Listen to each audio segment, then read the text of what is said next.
I don't know. It has to be his karma. But Jesus Christ was not an ordinary individual. Jesus Christ was an elevated.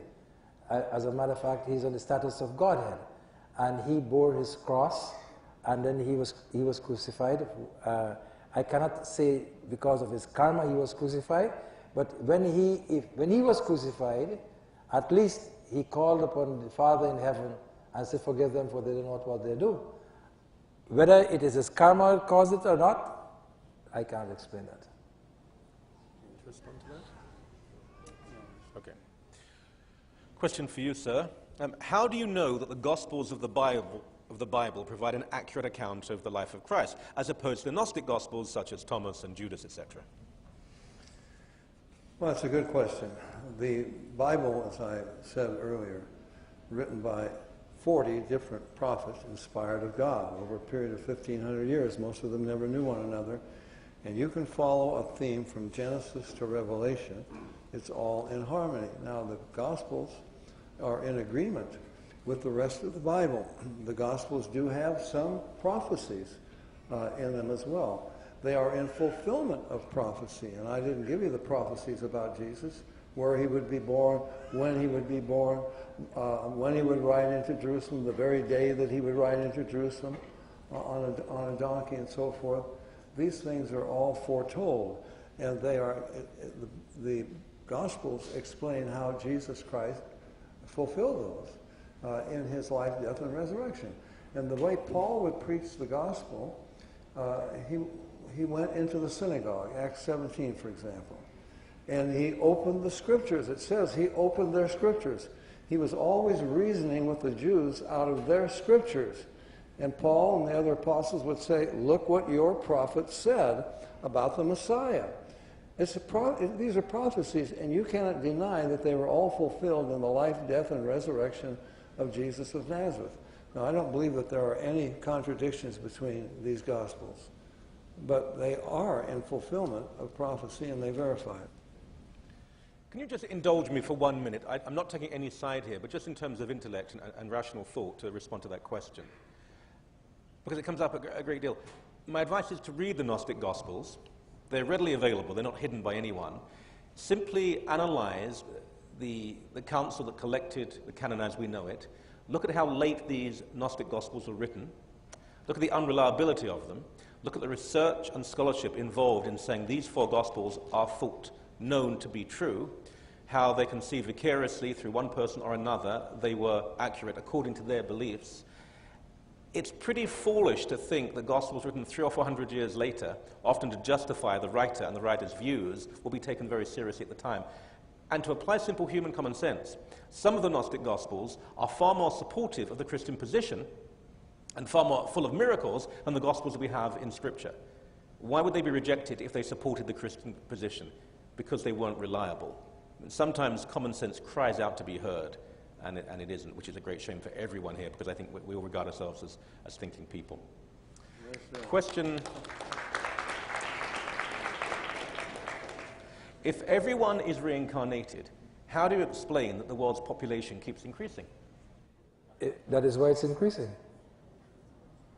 Because everyone, you develop, when it is, if you become an animal, or whatever you may become, you not only reincarnate as a human being. When you can reincarnate as a human being, but you can, if it depends upon the crimes that you've committed, or whatever you have done, you can be born as a snail, and you can walk upon them. Or you can be born as a rat, living in some gutter. And then you develop and develop and develop, and then you become a human being again. So it's a whole development scale. It is depending upon how you live in this world. If you're a person who just go and bomb nations, etc., and bewilder people, leave children unhappy, then the karma will have to work on you. What you become, I do not know. Very briefly, sorry, because we're trying not to go back and forth. Sorry. Well, if you come back reincarnated as a snake, now what does a snake do in order to get back to be a human? I mean, I don't know. I don't understand what a snake could do to earn that, to merit that. When you're born as a snake, you got to be a good snake.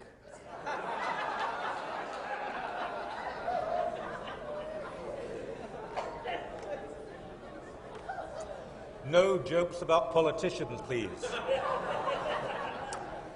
Sir, you said God is within us. It is consciousness. You said Hinduism started 20,000 years ago. Did you say that? Where did Earth and universe come from if there was no God to create them? God created, I explained to you the difference between Hinduism and the Abrahamic religion is they said that God created this and God created that. Hinduism says God, everything comes out of God like a spider's web comes out of a spider. So everything you see is God. The earth is God. Hindus pray to the earth. Hindus pray to the water. So everything comes out of him.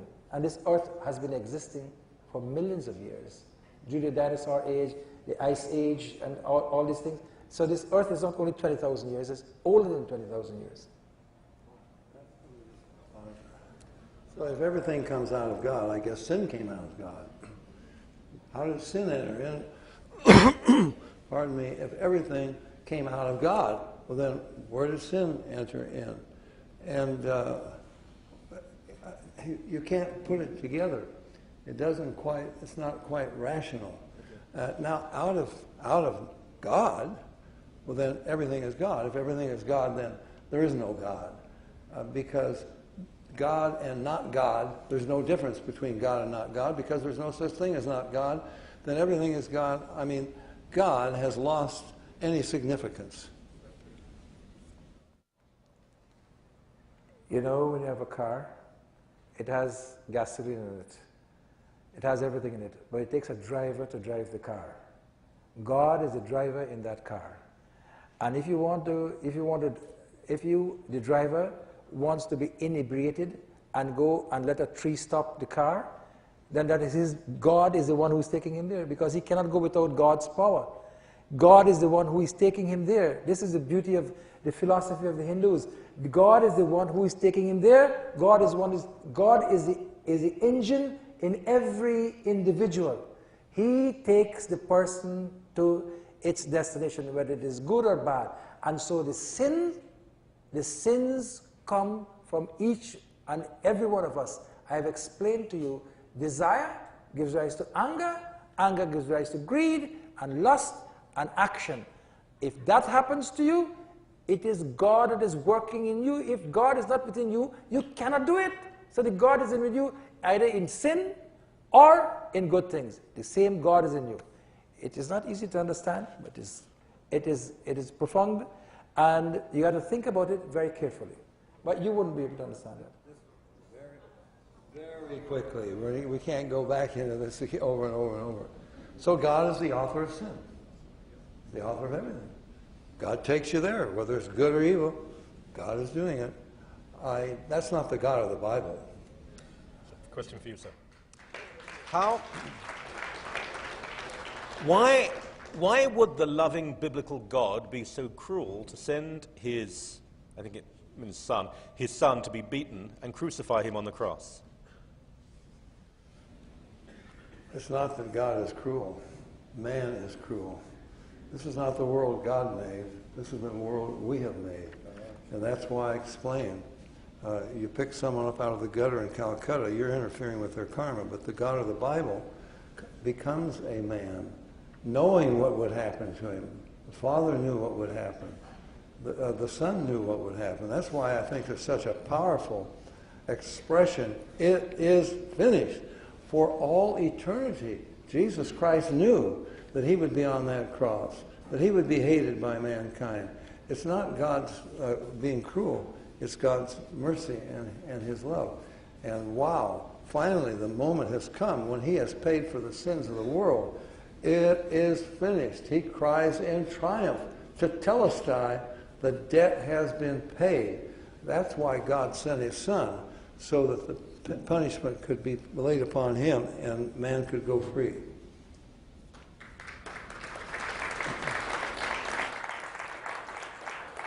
It's surprising that God has to take people's sins. Why people must not pay for their own sin? If you sin, you must pay for it. God must not take your sin. And why should Jesus be beaten because of other people's sin?